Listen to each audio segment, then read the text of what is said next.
Yeah, so I finished my 50 interviews back in, I think, mid-September.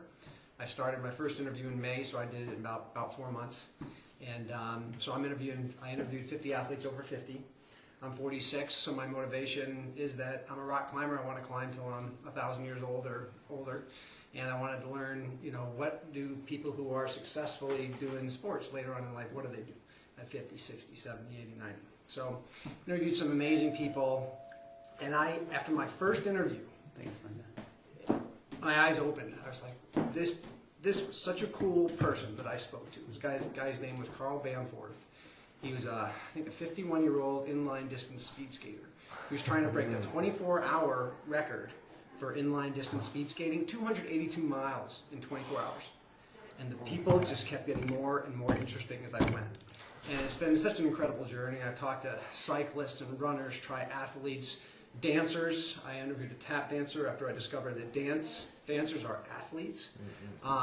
It's really about finding something you love to do, and then everything else falls into place. That's kind of.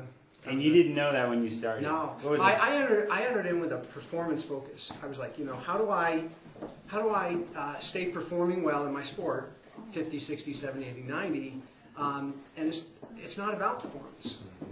It's not about performance for these folks. It's about their lifestyle. They've made the podium to lifestyle transition. So, they don't really, they have their races, and that kind of keeps them training, but they have a broader perspective. They know it keeps them healthy. They know it's something they love to do. And because they love to do it, they don't have trouble going to the gym. They don't have trouble working out. They don't have trouble, one of the most striking questions was, I asked every person, tell me about your diet. And almost every one of them says, oh, it's nothing special. And then they go on to talk about, basically like a Mediterranean diet, like a wonderful diet, almost without exception. Low fat, don't eat a lot of red meats, drink a lot of water, but it's nothing special. And that's just because they want to keep their engine going. They think differently, yeah. Yeah, just think differently. So, the one thing I've found with your interviews is the stories or the inspiration behind them actually will bring you to tears in some of these interviews. And I didn't expect that at all. And people will choke up when they hear these stories. Tell them about the person you interviewed down in Florida in one of your last interviews. Yeah, that one actually, I was just getting choked up. I was just thinking about him actually, and I was kind of, I actually choked up during the interview. This guy's name is Bill Hansberry. He's also called Boston Bill. He owns a sunglass business called Boston Bills. And he was a marathon runner, cyclist for many, many years. And I think he's in his 60s, I want to say 65, 66. About 2 years ago, he lost his leg. To cancer, right? Actually, it was to a bacterial infection. Oh. It was one of those resistant strains that, it just in 24 hours, it basically, his leg was gone in 48 hours when after he noticed how bad the infection was.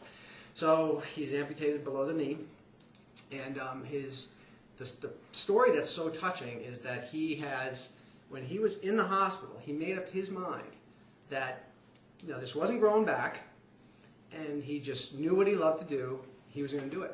So he got out. He had somebody before he got out get a wheelchair bike, so he could, an arm bike, so he could do that. Started training immediately when he got out.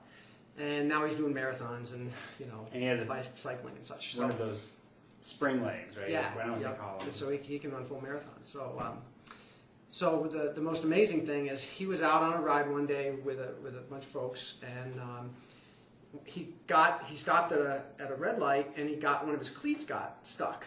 His cleats got stuck, and so he started toppling over. And so the people who were with him, stopped him. They held him up, and they worked like crazy to get his foot out of this cleat. And they finally rip his feet out and yard on this cleat to get it out of the clip-on. So after that ordeal, he was sitting there. Everybody else left. He said, "Go on," and a car pulled up of a man and a woman, and they said to him, "Would you mind talking to our 7-year-old son? Because he's having his leg amputated.